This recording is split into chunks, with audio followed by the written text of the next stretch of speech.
Hello friends, welcome to magnet brains. This is Pankaj Rathore और मैं आप लोगों का मैथ्स ओलंपियाड का फैकल्टी हूं। आप लोग को एक इन्फॉर्मेशन देना चाहता हूं कि मैग्नेट ब्रेन्स में किंडरगार्टन से लेकर 12th क्लास तक course wise, book wise, chapter wise, Hindi medium, English medium, NTSC, olympiad सभी कोर्सेज जो है यहां पर 100% फ्री अवेलेबल है। आपको यहां पर पेड सब्सक्रिप्शन भी नहीं लेना पड़ता है आपको, क्योंकि यहां पर सारा कोर्स 100% फ्री अवेलेबल है, वो भी क्वालिटी कंटेंट बेस्ट फैकल्टी द्वारा। बस आपको करना क्या है, आपको बस पढ़ाई करनी है, सारा कंटेंट आपके लिए अवेलेबल है। तो चलिए पढ़ाई करते हैं, फिर स्टार्ट करेंगे। आज जो है ranking, word formation, dictionary order, logical order का हम पार्ट 2 देखने वाले हैं। हम लोगों ने पिछले वाले में रैंकिंग के क्वेश्चंस देखे थे कि किस तरीके से जो है हमें रो अरेंजमेंट या क्यू अरेंजमेंट करनी होती है जब हमें रैंक दे रखी होती है कि कोई आगे से 10th रैंक पे है, कोई पीछे से 15th रैंक पे है, तो टोटल स्ट्रेंथ क्या होगी क्लास की, या उस रो में कितने लोग बैठे हुए हैं। इस तरीके से क्वेश्चंस वहां पर पूछे जाते थे रैंकिंग में। नेक्स्ट टाइप के जो कुछ क्वेश्चंस बनते हैं वो है आपका, यहां पर हमें कुछ लेटर्स गिवन होते हैं, मीनिंगफुल वर्ड बनाने के लिए बोल दिया जाता है, और भी मिसलेनियस बहुत छोटे छोटे से टॉपिक्स हैं जिनको मैंने यहां पर कवर अप किया हुआ है। तो हम क्वेश्चंस लगाते जाएंगे, क्वेश्चंस के साथ में ही मैं आप लोगों को थ्योरी बताता जाऊंगा, क्योंकि हर क्वेश्चन अपने आप में थोड़ा थोड़ा डिफरेंट है, तो वहीं पर उसकी थ्योरी हम जो है कवर अप कर लेंगे। तो सबसे पहले क्वेश्चन नंबर 1 स्टार्ट करेंगे। क्वेश्चन नंबर 1 में दिया हुआ है, how many meaningful English word can be formed by using letter A, E and T by using each letter only once in a word. So this is very important कि हर letter को जो है मुझे एक ही बार जो है वो यूज करना है। और यहाँ पर ये जो लेटर है वो है आपके पास A, E और T, ये हमारे पास यहाँ पर 3 लेटर्स हैं। इन लेटर्स को मुझे सिंगल मतलब डबल बार यूज नहीं करना है, या 2 या 3 4 बार यूज नहीं करना है, एक ही बार यूज करना है। और मुझे वर्ड्स बनाने हैं, कितने वर्ड्स बन जाएंगे। तो मुझे ऐसा लगता है कि अगर जब वर्ड्स बनाने हैं तो इसमें रीजनिंग थोड़ी बहुत लग रही है, लेकिन इंग्लिश इज इंपॉर्टेंट। आपको वर्ड पता होने चाहिए कि इन 3 लेटर से कौन से वर्ड बनते हैं। मीनिंगफुल वर्ड, दैट मीन्स यहाँ पर वर्ड फॉर्मेशन की बात हो रही है, और वर्ड फॉर्मेशन की जब बात हो रही है तो वर्ड हम अलग अलग तरीके से बना सकते थे, लेकिन मीनिंगफुल इंग्लिश वर्ड बनाना है तो आपको इसका ज्ञान होना चाहिए कि भाई कौन से वर्ड्स बनते हैं। सो यहाँ पर बहुत ही इजी मुझे दिख रहे हैं, जैसे कि मुझे दिखा EAT ईट, फिर आपको एक दिखा ATE 8, और एक और मुझे दिख रहा है TEAT। इन 3 लेटर्स को मैंने यूज करके यहाँ पर जो है टोटल 3 मीनिंगफुल वर्ड बनाए हैं इंग्लिश लैंग्वेज के। और अगर आप यहाँ पर ऑप्शन देखें तो ऑप्शन सी में यहाँ पर 3 लिखा हुआ है, यही हमारा आंसर है।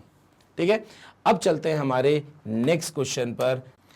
तो अब जो है यहां पर आप देख पा रहे होंगे क्वेश्चन नंबर 2 में आपके पास 4 लेटर्स अवेलेबल है। 4 लेटर्स जो अवेलेबल हैं वो है AECR। ए, अरे भाई ए जो है वो ऐसे लिख देते हैं AEC और R। ये 4 लेटर्स अवेलेबल है। ध्यान से देखिएगा, हमें मीनिंगफुल इंग्लिश वर्ड ही बनाने हैं और लेटर को एक ही बार यूज करना है वर्ड बनाने के लिए। तो अगेन हमारा थोड़ा इंग्लिश का ज्ञान जो है वो यहाँ पर हमें लगाना पड़ेगा। मैथमेटिक्स और रीजनिंग का ज्ञान तो कम है थोड़ा इस क्वेश्चन में।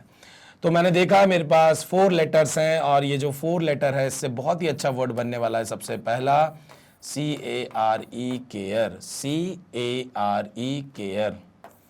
दूसरा ACRE, एकर। एकर मतलब एकर लैंड होती है ना, बहुत लोगों के पास जमीनें एकर्स में होती हैं। नेक्स्ट मुझे दिख रहा है, दौड़ लगा देंगे, अब हम दौड़ लगा देंगे RACE, रेस लगा दी। तो 3 वर्ड्स हमें देखने को मिल रहे हैं, एक है केयर, एक है एकर और एक है आपका रेस। और यहां पर अगर मुझे 3 वर्ड्स मिल रहे हैं तो मेरा आंसर अगेन हो गया option C, that is 3 words जो है यहां पर बन पाएंगे।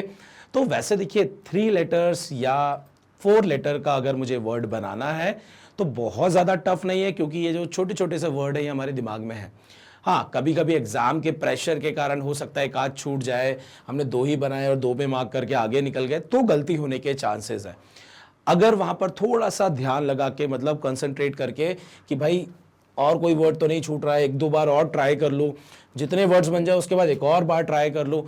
ट्राई थोड़ा सा करेंगे एक दो बार एक्स्ट्रा बार कि अगर कोई चीज़ छूट रही होगी तो तुरंत पता लग जाएगी, और नहीं छूट रही होगी तो भी हमें क्लियर हो जाएगा कि ओके अब मेरा जो आंसर है वो फाइनली परफेक्ट है। 3 ही वर्ड्स यहाँ पर बनने वाले हैं। तो ये जो दोनों क्वेश्चंस हमने देखे, question number 1 and 2, these are related to word formation. Word बनाने होते हैं यहाँ पर, इस टॉपिक को हम बोलते हैं वर्ड फॉर्मेशन। नेक्स्ट टाइप का जो क्वेश्चन है, यहां पर अगेन आपको कुछ वर्ड्स गिवन होंगे और इन वर्ड्स के जो लेटर्स हैं उनको मुझे अल्फाबेटिकल ऑर्डर में अरेंज करना होगा, और अरेंज करने के बाद मुझे बस ये बताना होगा कि वह जब मैंने लेटर्स को अरेंज किया अल्फाबेटिकल ऑर्डर में तो कौन से ऐसे लेटर्स हैं जो अभी भी उसी पोजीशन पर हैं जैसा इस वर्ड में लिखे हुए हैं। जैसे फॉर एन एग्जांपल, अगर बी यहां पर फर्स्ट पोजीशन पे लिखा हुआ है तो अगर अरेंजमेंट करने के बाद भी बी यहीं पर आया, मतलब सबसे पहला लेटर अगर इस वर्ड में बी है, मतलब ए नहीं होता, तो हम अगर अल्फाबेटिकल ऑर्डर में अरेंज करते तो सबसे पहले बी को ही रखते, और बी को ही रखते दैट मीन्स मुझे यहां से ये समझ में आता कि बी की लोकेशन में तो कोई चेंज नहीं आया। तो अगर किसी वर्ड में जो लेटर्स हैं उनको अल्फाबेटिकल अरेंज करने के बाद अगर कोई लोकेशन में चेंज नहीं आता है तो बस उन्हीं की काउंटिंग करने को यहां पर बोला जाता है। सो बस ध्यान देते हुए क्वेश्चन को करना है, बहुत ज्यादा कोई दिमाग लगाने की इसमें जरूरत नहीं है। क्वेश्चन कैसा आएगा, ध्यान से देखिए। If the letters of the word bombardment are arranged in alphabetical order then how many letters will remain in the same position. Same position, बस दिस इज इंपॉर्टेंट। तो करना कुछ नहीं है, जब एग्जाम में ये क्वेश्चन आएगा तो आपके पास ये जब वर्ड लिखा होगा, आप इस वर्ड को लिखिए BOM BAR, एक एक लेटर बिल्कुल क्लियर लिखिएगा, DMENT, ये हो गया बॉम्बार्डमेंट। अब मुझे इसको अल्फाबेटिकल ऑर्डर में अरेंज करना है, तो आप बस जब लिखते जाएंगे तो मार्क करते जाएंगे ताकि आपको ये क्लियर रहे कि कोई छूट तो नहीं गया है। सबसे पहले मैंने ए को लिखा, इसके नीचे मैंने ए को लिख दिया। ए कोई दूसरा ए है क्या, यहाँ पर नहीं है, फिर आपका बी आ जाएगा, 2 बार बी है यहाँ पर, तो ये 2 बार बी आ गए। अल्फाबेटिकल ऑर्डर में अरेंज करने लेटर्स को, ये 2 बार बी आ गए। मार्क करना बहुत ज़रूरी है, अगर मार्क करेंगे तो कोई भी चीज़ छूटेगी नहीं। ए बी हो गया, सी आपको कहीं दिख रहा है, नहीं दिख रहा है, डी दिख रहा है, तो डी को मैंने यहाँ पर लिख दिया। और ध्यान दीजिएगा, लेटर जिस पोजीशन पर लिखे हुए हैं उन्हीं के नीचे लिखना है। ये फर्स्ट पोजीशन है, सेकंड पोजीशन है, थर्ड पोजीशन है, फोर्थ पोजीशन है, उसी जगह पर लिखना है।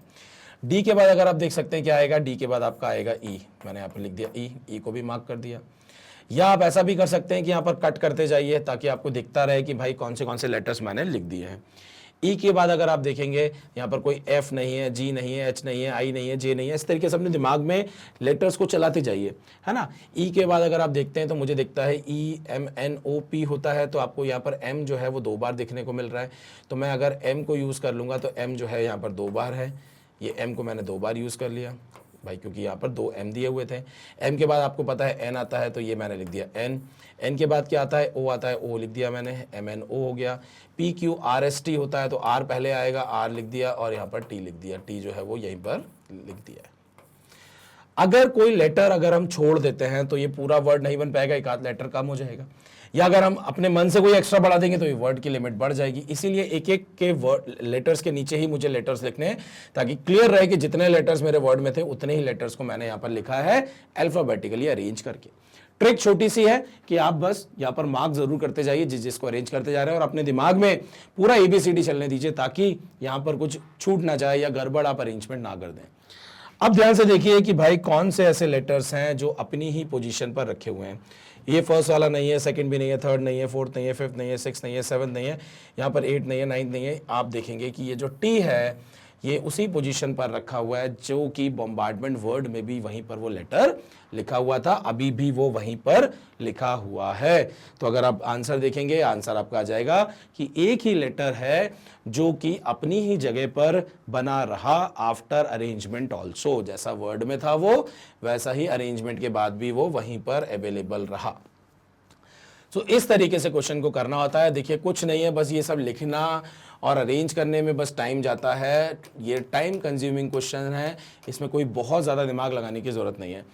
छोटी छोटी चीज़ें अगर आपने जल्दी जल्दी में अगर टाइम के प्रेशर से आके थोड़ा सा मिस्टेक कर दिया तो क्वेश्चन गलत होने के चांसेस हैं। बाकी ये क्वेश्चन में गलती जो है बहुत ज़्यादा नहीं होती है, क्योंकि ये इजी क्वेश्चन होते हैं। चलिए तो चलते हैं अब हमारे नेक्स्ट क्वेश्चन पर, और नेक्स्ट क्वेश्चन है, if the letter in the word Ukraine are arrange in the reverse alphabetical order. अभी हमने क्या किया था, अल्फाबेटिकल ऑर्डर में अरेंज किया था, मतलब ए से लेके जेड। अब उल्टा करना है, जेड से ए की गिनती करनी है हमको, उल्टी गिनती करनी है यहाँ पर, और इसको रिवर्स ऑर्डर पे अरेंज करना है। How many letters remains in the same position. Same कहानी है, क्वेश्चन सेम है, बस अंतर क्या है कि यहाँ पर रिवर्स अल्फाबेटिकल ऑर्डर में हमें यहाँ पर अरेंज करना है। तो काम वही करना है, सबसे पहले इस वर्ड को लिखेंगे UKRAINE,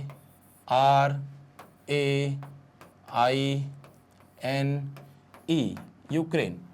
उल्टा चलना है तो सबसे पहले ध्यान से देखिए, अगर हमें उल्टी एबीसीडी नहीं आती है तो कोई बात नहीं, हम यहाँ से लिखना चालू कर देते हैं। हम उल्टी एबीसीडी में कंफर्टेबल नहीं है, हमने गाना जो है ना ऐसे ही रटा, ABCD EFGH IJK ऐसे बोल सकते हैं, इतनी स्पीड से उल्टा नहीं बोल सकते, क्योंकि जरूरत भी नहीं थी, तो कभी उल्टा हमने उसको पढ़ा भी नहीं। तो जब यहाँ पर रिवर्स अल्फाबेटिकल ऑर्डर में करना है तो एक काम करते हैं, हम यहाँ से चालू करते हैं और इस तरफ लिखते जाते हैं, तो हमारा काम हो जाएगा, हमसे गलती भी नहीं होगी। ये छोटी सी ट्रिक है इस क्वेश्चन के लिए। तो सबसे पहले मैंने लिख दिया ए, जैसे ए लिखा मार्क कर दिया, ए के बाद BCDE आ गया तो ई को लिख दिया मैंने, ई के बाद FGHI आई को लिख दिया मैंने, आई के बाद JKLMN, तो यहाँ पर एन मेरे को दिख रहा है तो एन को मैंने लिख दिया, ये दोनों मैंने ले लिए। अब मुझे क्या दिख रहा है, MNOK, अब देखिए JKLMN, अब मैंने यहाँ पर के देखो छोड़ दिया था, के छोड़ दिया था, तो इस तरीके से गलती कभी कभी हो जाती है। तो पहले कौन आएगा, पहले के आएगा, फिर कौन आएगा, एन आएगा, एन के बाद अगर देखेंगे NOPQRSTU और यू इधर पर आ जाएगा। तो अल्फाबेटिकल ऑर्डर में जब मैंने यहाँ पर अरेंज किया तो ध्यान से देखिए मुझे यहाँ पर क्या दिख रहा है, ABCDEFGHIJKLMNOPQRSTU बिल्कुल परफेक्ट है। और अगर आप इस तरफ से देखेंगे तो आपको रिवर्स अल्फाबेटिकल ऑर्डर में अरेंज होते हुए दिख जाएगा, लेकिन मुझे रिवर्स में अरेंज करने में हो सकता था प्रॉब्लम हो सकती थी, इसलिए मैंने इस तरफ से लिखना स्टार्ट कर दिया। बस ये छोटी सी एक ट्रिक है। फिर हमने क्या देखा यहाँ पर कि कौन से लेटर अपनी ही जगह पे अवेलेबल हैं, तो ये अपनी जगह पे अवेलेबल है, ये नहीं है, ये नहीं है, ये नहीं है, लेकिन आई अपनी जगह पे अवेलेबल है, और बाकी कोई भी ऐसे लेटर्स नहीं है जो अपनी ही जगह पे अवेलेबल हो आफ्टर द अरेंजमेंट। तो आप देख सकते हैं आंसर मेरा हो गया option B, that is there are 2 letters जो कि आफ्टर अरेंजमेंट, जो कि रिवर्स अल्फाबेटिकल ऑर्डर में करना था, उसके बाद भी वो अपनी ही जगह पर बने रहे। तो क्वेश्चन नंबर 3 और 4 दोनों जो हैं कैसे हैं, अल्फाबेटिकल ऑर्डर में अरेंज करना और लेटर जो है अपनी ही पोजीशन पे बने रहें, बस वो काउंट करना है। और दोनों में अंतर क्या था, क्वेश्चन नंबर 3 और 4 में, एक में अल्फाबेटिकल ऑर्डर था, एक में रिवर्स अल्फाबेटिकल ऑर्डर था। जब रिवर्स हुआ तो मैंने राइट हैंड साइड से जो है इस तरफ की तरफ क्या कर दिया, अरेंजमेंट करना चालू कर दिया, और क्वेश्चन नंबर 3 में मैंने इस तरफ से इस तरफ की तरफ अरेंजमेंट कर दिया था। बस इतना ही तो अंतर है, कोई बहुत ज्यादा यहां पर डिफरेंस क्रिएट ये नहीं कर रहा है रिवर्स ऑर्डर होने के बाद भी। तो चलिए चलते हैं हमारे नेक्स्ट वाले क्वेश्चन पर। नेक्स्ट क्वेश्चन ध्यान से देखिए, बहुत अच्छा क्वेश्चन है, इस टाइप के क्वेश्चंस भी इंपॉर्टेंट है, और मैंने IMO के एग्जाम में जो है इस टाइप के क्वेश्चंस बहुत ज़्यादा देखे हैं। इवन इसके जो पिछले वाले मैं करा रहा हूँ ना, ये सारे क्वेश्चंस इंपॉर्टेंट है एग्जाम में अगर आप प्रीवियस ईयर क्वेश्चंस वाले मेरे वीडियो देखेंगे, वहाँ पर आपको ये देखने को ज़रूर मिलेगा कि ये क्वेश्चंस सीधे सीधे पूछे गए हैं। क्या क्वेश्चन है, in the given word properties, ये प्रॉपर्टीज आपके पास एक वर्ड है, vowels are replaced by its next vowel. ध्यान से देखिए, अगर हम बात करते हैं वोवल्स की, तो वोवल्स होते हैं ए, ई, आई, ओ, यू। तो ए को ई से रिप्लेस करना है, ई को आई से रिप्लेस करना है, आई को ओ से रिप्लेस करना है, ओ को यू से रिप्लेस करना है, और यू को ए से रिप्लेस करना है, एंड सो ऑन। ऐसे साइकिल चलती जाएगी, क्योंकि नेक्स्ट वोवल यू के बाद ए ही आने वाला है, साइकिल ए से लेके जेड, फिर वापस से ए से लेके जेड, एंड सो ऑन। तो यहां पर क्लियरली लिखा हुआ है कि जो वोवल्स हैं उनको रिप्लेस करना है उसके नेक्स्ट वोवल से, और जो कॉन्सोनेंट्स हैं, कॉन्सोनेंट्स कौन होते हैं, वोवल्स के अलावा जो बचे हुए आपके जो लेटर्स हैं, they are consonants, are replaced by the previous consonants. Very very important. अगर कहीं पे दिया हुआ है मान लीजिए सी, तो सी को मैं रिप्लेस कर दूंगा प्रीवियस कॉन्सोनेंट से, जो कि हो जाएगा बी। मान लीजिए मेरे पास है कॉन्सोनेंट जे, तो जे को मैं किससे रिप्लेस कर दूंगा, उसके प्रीवियस कॉन्सोनेंट से। तो भाई A B C D E F G H I J, तो जे का प्रीवियस लेटर कौन सा हो गया? आई। लेकिन ज्यादातर स्टूडेंट यही गलती करेंगे कि हमने इसको रिप्लेस कर दिया आई से। लेकिन क्या आई कॉन्सोनेंट है? आई कॉन्सोनेंट नहीं है, आई तो वॉवेल है। क्लियरली बोला गया है कि consonants are replaced by its previous consonant. तो अगर मैं बोलता हूं A B C D E F G H I J, तो जे का प्रीवियस कॉन्सोनेंट कौन है? एच है। आई तो आपका वोवेल है, इसलिए आई को हम यहां पर छोड़ देंगे। तो जब भी कॉन्सोनेंट का प्रीवियस कॉन्सोनेंट लेना है, अगर प्रीवियस लेटर जो है वो वोवेल है तो उसको छोड़ के हमें कॉन्सोनेंट पे जंप करना पड़ेगा। तो यहां पर आई नहीं, यहां पर कौन आएगा? एच आएगा। ये पॉइंट बहुत इंपॉर्टेंट है, गलतियां स्टूडेंट यहीं पर करते हैं कि प्रीवियस कॉन्सोनेंट की जगह वो प्रीवियस लेटर ले लेते हैं। जब क्वेश्चन में प्रीवियस लेटर लिखा हो तो प्रीवियस लेटर लेंगे, जब प्रीवियस वॉवल लिखा है तो वॉवल लेंगे, और अगर कॉन्सोनेंट लिखा है तो कॉन्सोनेंट ही लेंगे। बस इस पॉइंट को याद रखना है। तो ये बेसिक थ्योरी हो गई इस टाइप के क्वेश्चन की। और हमसे पूछा गया है then which is the seventh letter from the right direction? Seventh letter from the right direction. ध्यान से देखिए, मुझसे राइट डायरेक्शन से, राइट डायरेक्शन मतलब इस डायरेक्शन से सेवेंथ लेटर वाला जो है लेटर, उसकी जगह क्या आने वाला है वो हमसे पूछ रहे हैं। तो आप ये बताइए, क्या मुझे सारे वर्ड की प्रॉपर्टीज, क्या मुझे सारे लेटर्स को यहां पर रिप्लेस करने की जरूरत है? नहीं, क्योंकि मुझसे सीधा सीधा पूछा गया है कि यहां से राइट साइड से जो आपका सेवेंथ लेटर है उसकी जगह पर क्या आएगा, वो मेरे से पूछा गया। तो ध्यान से देखिए, 1 2 3 4 5 6 और 7, इसकी जगह पर क्या आएगा हमसे ये पूछा गया है। तो मैं सारे लेटर्स को यहां पर रिप्लेस करूं और फिर देखूं कि पूछा क्या गया है, तो मुझे लगेगा अरे मैंने तो पूरा टाइम वेस्ट कर दिया। तो इसलिए क्वेश्चन को पढ़ने के बाद ये जरूर पढ़ें कि पूछा क्या गया है। पूछने वाली जो चीज है वो इतनी इजी है कि हम सिर्फ एक लेटर पर वर्कआउट करेंगे और हमारा आंसर आ जाएगा। पी जो है वो कॉन्सोनेंट है, और कॉन्सोनेंट है तो M N O P Q इस तरीके से होता है। प्रीवियस कॉन्सोनेंट जाना है तो बीच में ये वॉवल आ गया, तो पी की जगह किसको लिखना है? हमें पी की जगह एन को लिखना है, ओ को नहीं लिखना है। ऑप्शन आप देखेंगे कि ओ भी दिया हुआ है, और अगर ओ भी दिया हुआ है तो बहुत सारे स्टूडेंट गलती करके यही आंसर मार्क कर देंगे। तो चलिए देखते हैं यहां पर आंसर क्या है। तो हमने देखा कि यहां पर आंसर ऑप्शन बी आ रहा है, जो कि है capital N. Very very important कि भाई यहां पर जो है आपको वॉवेल को बीच में छोड़ना है। अगर क्लियरली लिखा हुआ है कि consonants are replaced by its previous consonant, very very important, clearly लिखा हुआ है। चलिए चलते हैं हमारे नेक्स्ट क्वेश्चन पर। नेक्स्ट क्वेश्चन अगेन वही वाला क्वेश्चन है, हाउ नहीं, अगेन वो वाला तो क्वेश्चन नहीं है, यहां पर ये डिफरेंट टाइप का क्वेश्चन है। और ये जो डिफरेंट टाइप का क्वेश्चन है, इसमें अगर मैं बात करता हूं, how many pairs of letters are there in the word difficult which have as many letters between them as there are between them in the English alphabet? ध्यान से देखिए, जैसे अगर मैं बोलता हूं कि English alphabet A B C D E F G and so on, इस तरीके से अगर लिखा हुआ है, मैंने देखा कि ए और सी के बीच में कितने लेटर्स हैं? एक ही लेटर है।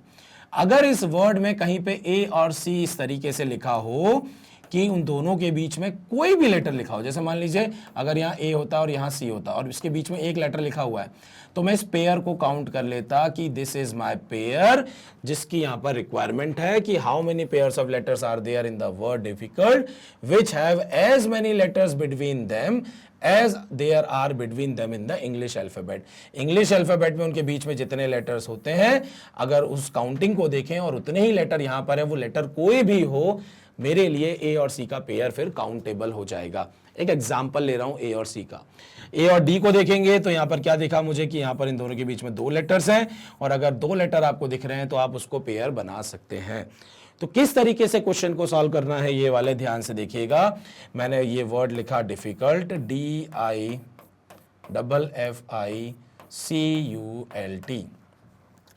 ध्यान से देखिए हमें कैसे करना है, ABCDEF। तो देखिए हम इस तरीके से करेंगे कि हमने एक लेटर पकड़ा, हम इस लेटर से आगे की तरफ भी जा सकते हैं और पीछे की तरफ भी आ सकते हैं। हो सकता है जैसे छोटा लेटर यहां पर है तो CDEF उल्टा भी जा सकते हैं, इस तरफ भी जा सकते हैं, आगे पीछे कहीं पर भी हम जा सकते हैं। तो मैंने देखा ABCD, D के बाद DEF। इस तरीके से अगर आप काउंट करेंगे तो देखिए बीच में एक जो लेटर है वो उसकी जगह पर ई आता है अल्फाबेटिक्स में। अल्फाबेट की जब हम बात करते हैं और इस वर्ड में जो है उतने ही लेटर्स छूटे हुए हैं जितना कि यहाँ पर हमारे इंग्लिश अल्फाबेट में छूटे होते हैं। तो एक पेयर तो हमारा ये हो गया। तो फिर हमने देखा FGHI नहीं हो रहा है।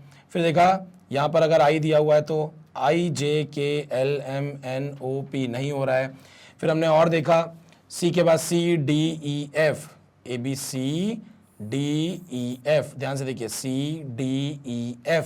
तो यहां पर जो कि ABCD में अगर आप ध्यान से देखें ABCDEF, C और F में यहां पर 2 लेटर्स होते हैं, तो यहां पर देखिए 2 लेटर्स हैं।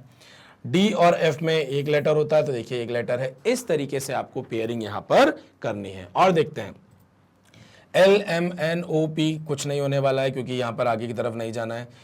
PQRSTU अगर आजू बाजू होते तो T और U हो जाता, ये भी नहीं होगा। ये इस वाले से चलते हैं FGHIJKL, FGHIJKL नहीं हो रहा है। I से चलते हैं, I के बाद IJKL, okay very good, IJKL ये I है हमारा। सो I से जो है हम L तक जा चुके हैं। सो मुझे यहाँ पर अभी 3 पेयर दिख रहे हैं और 3 पेयर अगर मुझे दिख रहे हैं तो एक ऑप्शन 4 का भी है। तो जब भी इस तरीके से ऑप्शन आपको एक और दिखे तो एक बार और दिमाग लगा लीजिए। अगर आपको लगता है कि कोई और अब नहीं है तो फिर फाइनली आप आंसर मार्क करिए। इस टाइप के क्वेश्चन में एक बार रीचेक जरूर करिए कि मैंने जो काउंट किए हैं 3 पेयर उससे ज्यादा पेयर भी आ सकते हैं या नहीं आ सकते हैं। तो ध्यान से देखिए ऑप्शन हमारा यहां पर क्या हो गया, C, दैट इज आंसर हो गया हमारा यहां पर 3। आप स्क्रीनशॉट ले सकते हैं। फिर हम चलते हैं हमारे नेक्स्ट क्वेश्चन पर। बहुत ही बढ़िया सा क्वेश्चन है, यहां पर पेयर आपको देखने को मिल रहे हैं।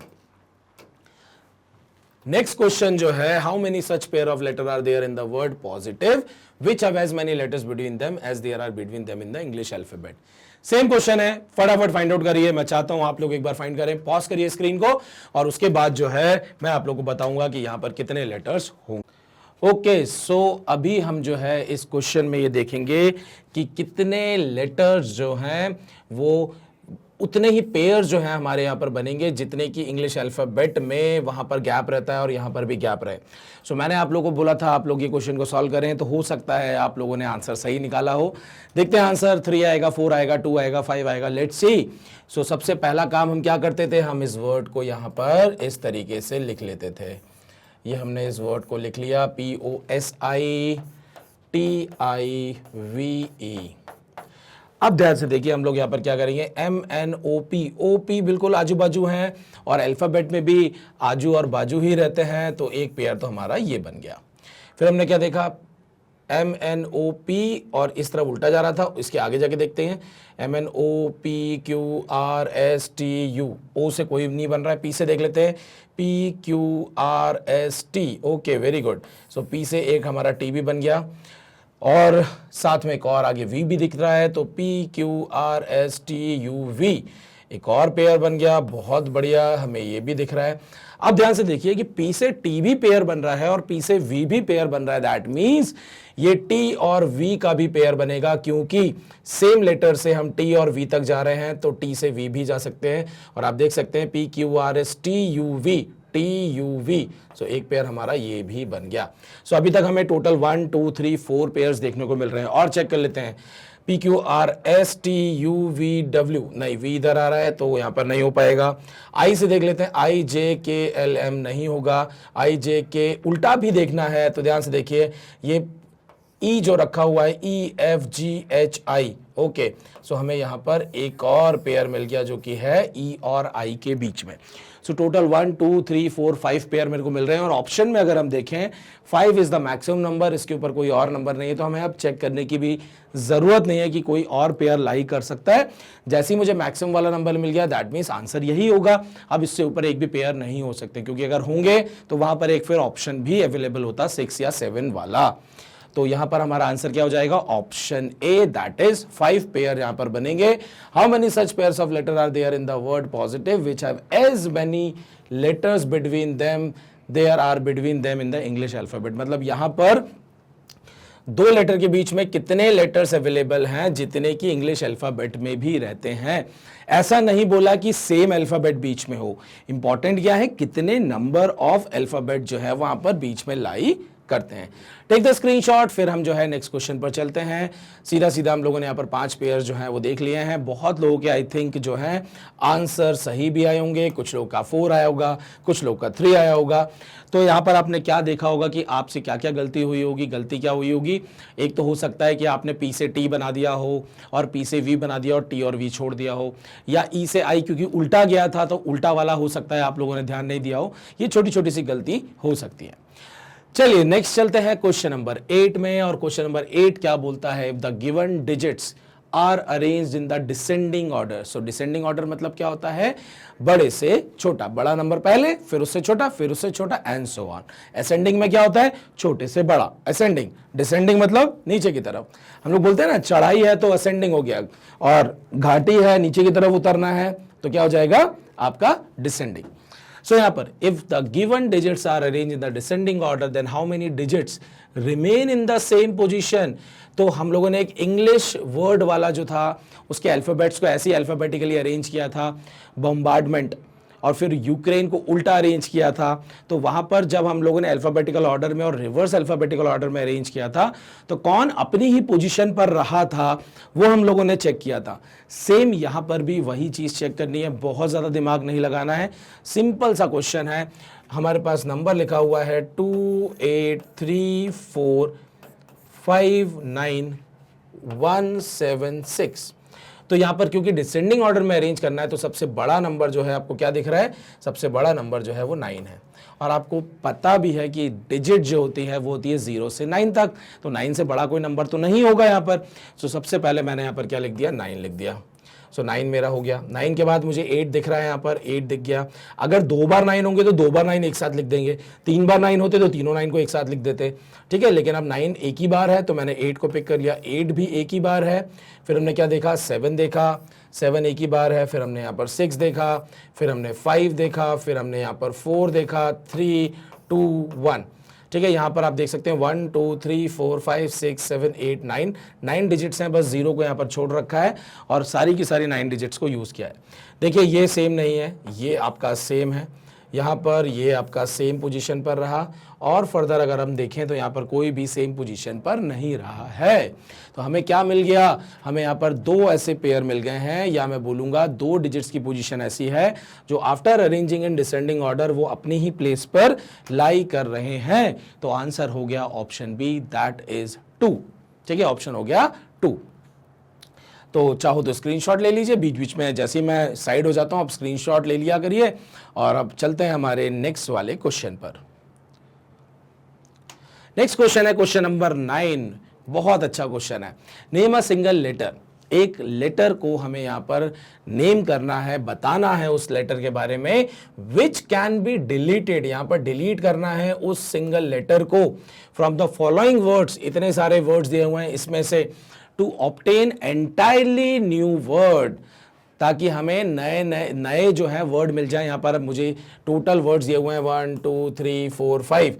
इन पांचों वर्ड में से एक ऐसा सिंगल लेटर डिलीट करना है, मतलब पांचों में से सेम लेटर डिलीट करना है, ताकि ये पांचों के पांचों वर्ड एक नए वर्ड में कन्वर्ट हो जाएं। तो हमें यहाँ पर क्या दिख रहा है कि भाई क्या करें, तो थोड़ा सा इंग्लिश का नॉलेज होना तो ज़रूरी है, बिना इसके इस क्वेश्चन को करना थोड़ा सा टफ हो जाएगा। बट मुझे यहां पर थोड़ा सा अच्छा सा कुछ एक लेटर दिख रहा है। अगर मैं यहां से देखिए जी को हटा दूं, अगर मैं यहां से जी को हटा दूं, अगर मैं यहां से जी को हटा दूं, तो देखिए मुझे यहां पर वर्ड देखने को मिल रहा है, bear, rate, tear, mayor and year. ये वर्ड मुझे यहां पर देखने को मिल रहा है। और ये थोड़ा सा इंग्लिश का नॉलेज होगा तो आपको लेटर को, वर्ड को देख के समझ में आ जाएगा कि मैं कौन सा लेटर हटाऊं। क्योंकि अगर मेरे पास फॉर एन एग्जांपल ये गियर होता, छोटा वाला, हमें वर्ड सबसे पहले पिक करना है। मैंने अगर इसको पिक किया, छोटा क्या, बाकी में भी उतने ही लेटर है, बस यहाँ 4 हैं, बाकी में आप देखेंगे तो 5 है, बहुत ज़्यादा डिफरेंस नहीं है। अगर मान लीजिए मैं ई हटा देता तो ई हटाता तो मेरे पास GAR बचता, मैं अगर ए हटाता तो GER बचता, अगर मैं आर हटाता तो GEA बचता, जिसमें कि मुझे कुछ भी मीनिंगफुल वर्ड नहीं दिखता। तो इसलिए मैंने यहाँ पर देखा कि क्या लेटर हटाऊं। जब एक लेटर मुझे समझ में आया कि जी हटाने से मीनिंगफुल वर्ड मिल रहा है, तो फिर हमने बाकी वर्ड में चेक कर लिया कि जी हटाने से क्या हमें मीनिंगफुल वर्ड मिल रहा है या नहीं। तो हमने देखा बिल्कुल मिल रहा है। सो आंसर अगर आप देखें तो ऑप्शन बी जो है वो हमारा यहाँ पर फाइनल आंसर हो जाएगा, दैट इज कैपिटल जी। अगर मैंने यहाँ से हटा दिया या जी मैंने हटा दिया तो मुझे यहाँ पर न्यू वर्ड्स मिल जाएंगे, और वो न्यू वर्ड्स जो हैं यहाँ पर मीनिंगफुल हैं, और वही मेरा यहाँ पर आंसर हो जाएगा। चलते हैं नेक्स्ट क्वेश्चन पर, और क्वेश्चन नंबर 10 क्या बोलता है। मैंने बोला ना क्वेश्चन कुछ बोलता है, उसको हमें सुनना है, समझना है। In the following series how many TSR occur in such a way that S is in the middle, S होना चाहिए मिडिल में, S होना चाहिए मिडिल में, and T and R are adjacent to it on both side। मतलब S होना चाहिए बीच में, और दोनों तरफ एडजेसेंट प्लेस पर किसको होना चाहिए, T और R को। मतलब मुझे ये भी केस चलेगा और मुझे ये भी केस चलेगा। मतलब आप दोनों केस अगर ध्यान से देखें, इन दोनों केसेस में S मिडिल पे लाई कर रहा है और T और R जो है इन दोनों के एडजेसेंट है। T लेफ्ट में भी हो सकता है S के, T राइट में भी हो सकता है, क्योंकि एडजेसेंट बोला है। यहां पर ऐसा नहीं बोला है कि T को S के पहले और R को S के बाद रहना है, ऐसा कहीं पे नहीं है। तो दो केसेस बन रहे हैं, हमें TSR और RST ढूंढना है इस सीरीज में। ध्यान से देखिए, ऐसे ढूंढने में थोड़ा सा टाइम लगेगा। तो सबसे बेहतर जो मेथड है वो क्या है, या सबसे बढ़िया मेथड क्या होगा कि आप सबसे पहले जितने भी S गिवन है उसको मार्क कर दीजिए, जितने भी S गिवन है उसको मार्क कर दीजिए। तो हम यहाँ पर ध्यान से देखिए ढूंढेंगे, यहाँ पर S कहाँ पर है, ये रहा मेरा S, और आगे गए ये रहा S, और आगे गए ये रहा S, ये भी S है। बस इतने ही S यहाँ पर अवेलेबल है। जब ये S अवेलेबल है तो मैंने देखा कि मुझे S के एडजेसेंट वाले लेटर्स को चेक करना है। अगर S के एडजेसेंट वाले लेटर को चेक करना है तो मैं यहाँ पर अब N सर्कल कर दूंगा। ये मैंने N सर्कल कर दिया, ये मैंने N सर्कल कर दिया, और ये मैंने N सर्कल कर दिया। अब मैंने क्या देखा कि ये मेरे पास 4 जगह S अवेलेबल था, और उसके एडजेसेंट वाले 2-2 लेटर देख के, मतलब मैंने 3-3 लेटर का यहाँ पर पेयर बना दिया, सर्कल उसको कर दिया। मुझे क्या चाहिए, T और R चाहिए। तो T और R यहाँ पर है, यहाँ पर नहीं है, यहाँ पर है, और यहाँ पर भी है। मतलब हमें स्टेप वाइज जाना है। सबसे पहला काम हमने क्या किया, हमने S पिक किया। S पिक करने के बाद हमने, क्योंकि S के एडजेसेंट लेटर्स को चेक करना था, तो जहां पर S थे वहां पर मैंने S के दोनों आजू बाजू वाले लेटर के साथ में एक ऐसे पेयर बना लिया। क्योंकि अगर आप सिंपली TSR या RST ढूंढने बैठेंगे तो थोड़ा सा टाइम लग सकता है, गलती भी हो सकती है। तो ज्यादा इजी क्या होगा कि सबसे पहले S आप ढूंढिए, S ढूंढने के बाद T और R जो है उसको बाद में ढूंढिए। तो हमने यहाँ पर क्या देखा कि आपके पास यहाँ पर 3 ऐसी जगह मिल रही हैं जहां पर S मिडिल पे है और उसके आजू बाजू जो है R और T जो है वो लाइक कर रहे हैं। तो ये मेथड बहुत ही सिंपल सा मेथड है, कोई इसमें ऐसा नहीं है कि रॉकेट साइंस हो, लेकिन मेथड यही यूज करना है, क्योंकि इस मेथड से आपकी गलतियां नहीं होंगी और मिनिमम टाइम में जो है आप इस क्वेश्चन को सॉल्व कर लेंगे। तो चलते हैं नेक्स्ट क्वेश्चन पर। नेक्स्ट क्वेश्चन हमारा जो है वो ध्यान से देखिए क्या है, क्वेश्चन नंबर 11, और इसमें दिया हुआ है, in the following series how many times does R appear, कितनी बार R अपीयर हो रहा है, such that R is adjacent to both M and V। Again R appear हो रहा हो, और R किसके एडजेसेंट हो, M और V के। M और V के एडजेसेंट होना चाहिए R को, तो V आगे भी चलेगा पीछे भी चलेगा, दो केसेस बनेंगे। सो सबसे पहला काम क्या करने वाले हैं, हम R आइडेंटिफाई कर लेते हैं, R कहां पर है। तो लेफ्ट से राइट की तरफ जा रहे हैं, R आइडेंटिफाई किया, R आइडेंटिफाई किया, R आइडेंटिफाई किया और R आइडेंटिफाई किया। फिर हमने देखा कि मुझे R के एडजेसेंट वाले लेटर्स देखने हैं, तो मैंने R के एडजेसेंट वाले लेटर्स को मार्क कर दिया, यहां पर भी मार्क कर दिया, यहां पर एक और मार्क कर दिया, और ये भी मार्क कर दिया। आप देख सकते हैं मुझे एडजेसेंट क्या चाहिए, M और V। M और V यहां पर है, M और V यहां पर भी है, M और V यहां पर भी है, लेकिन यहां पर M और W है, मतलब ये केस नहीं होगा। सो आपके पास अगेन यहां पर 3 पेयर्स ऐसे देखने को मिल रहे हैं जिसमें कि R के आजू बाजू या एडजेसेंट में M और V लाई कर रहे हैं। अगेन आंसर हो गया ऑप्शन सी, दैट इज 3। मतलब आपको देखिए दोनों क्वेश्चन में, क्वेश्चन नंबर 10 और 11 में मैंने आपको क्या बताया, सबसे पहले एक सिंगल लेटर को मार्क करेंगे क्योंकि सिंगल लेटर को ढूंढना बहुत आसान होता है। फिर सेकंड स्टेप में हम उसके एडजेसेंट वाली पोजीशन को देखेंगे। अगर आप तीनों लेटर को एक साथ ढूंढने बैठ जाएंगे तो थोड़ा सा ये टास्क टफ हो जाता है, क्योंकि जहां पर भी हमें फिर M दिखेगा या V दिखेगा या R दिखेगा, आप तीनों लेटर पे एकदम रुक के सोचने लगेंगे। तो उतना नहीं सोचना है, हमारा मेन काम क्या है कि बीच में R होना चाहिए और दोनों तरफ M और V होना चाहिए। इसलिए सबसे पहले हम बीच वाले लेटर को ढूंढेंगे और फिर फोकस करेंगे उसके आजू बाजू वाली जगह पे। बाकी हमें कहीं पे M और V को नहीं ढूंढना है अलग से, जहां पे M और V R के बाजू में होंगे बस उनको ही ढूंढना है, दैट्स इट। इतना ही इसमें दिमाग लगाना है।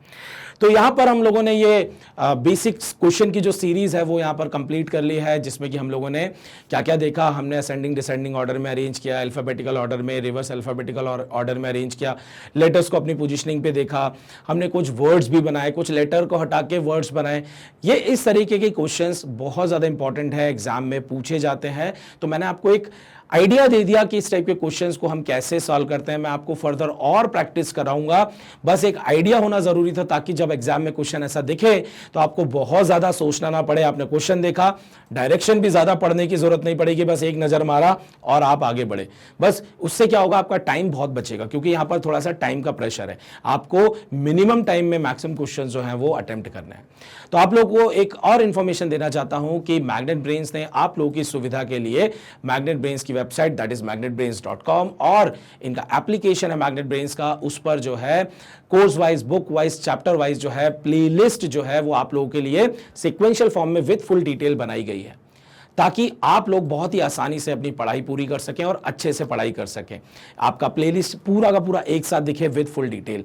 मैं आपको एक बता देता हूं कि कैसे आप लोग जा सकते हैं। आपको कुछ नहीं करना है, आपको यहां पर ब्राउजर में जो है magnetbrains.com ओपन करना है। आपके सामने वेबसाइट ओपन हो जाएगी। इस विंडो में आपको यहां पर CBSE English medium, Hindi medium, spoken English, NTSC olympiad, UP board और ये जैब और कैब सारी चीजें आपको देखने को मिलेगी। आप जहां पर जो भी कोर्स पर जाना चाहते हैं आप क्लिक करेंगे, यू विल गेट द यहां पर प्लेलिस्ट आपको मिल जाएगी। प्लेलिस्ट पर आप जैसे ही क्लिक करेंगे तो आपके सामने एक और न्यू विंडो ओपन होगी। इसमें सारा का सारा डिटेल गिवन होगा, विद फुल वीडियो लिस्ट होगी। यहां पर आप यहां से जैसे ही क्लिक करेंगे किसी वीडियो की लिंक पर तो आपके सामने यहां वीडियो होगी, आप प्ले कर सकते हैं, नेक्स्ट वीडियो पर जा सकते हैं और अपनी पढ़ाई बहुत ही आसानी से आप कर सकते हैं। डेली वीडियो शेड्यूल की अगर मैं बात करता हूं तो every Monday, Tuesday and Wednesday जो है 10 AM पर इंग्लिश ओलंपियाड, 1 PM पर मैथ्स ओलंपियाड, 4 PM पर साइंस ओलंपियाड और 7 PM पर जीके ओलंपियाड के वीडियोस जो है वो अपलोड किए जाते हैं। टाइमली वीडियोस को कंप्लीट करिए, वेटिंग पे नहीं छोड़ना है कि आज नहीं कल देखेंगे, ऐसे आपका धीरे धीरे चीजें इकट्ठी होती चली जाएंगी। तो मैग्नेट ब्रेन्स आप लोगों के लिए बहुत मेहनत कर रहा है। 100% फ्री कोर्स अवेलेबल है आप लोगों के लिए। आप लोग को बस क्या करना है, आप लोग को पढ़ाई करनी है अच्छे से और साथ ही साथ वीडियो को लाइक करना है, चैनल को सब्सक्राइब करना है और साथ ही साथ अपने फ्रेंड्स और रिलेटिव्स के साथ शेयर जरूर करना। Thank you very much.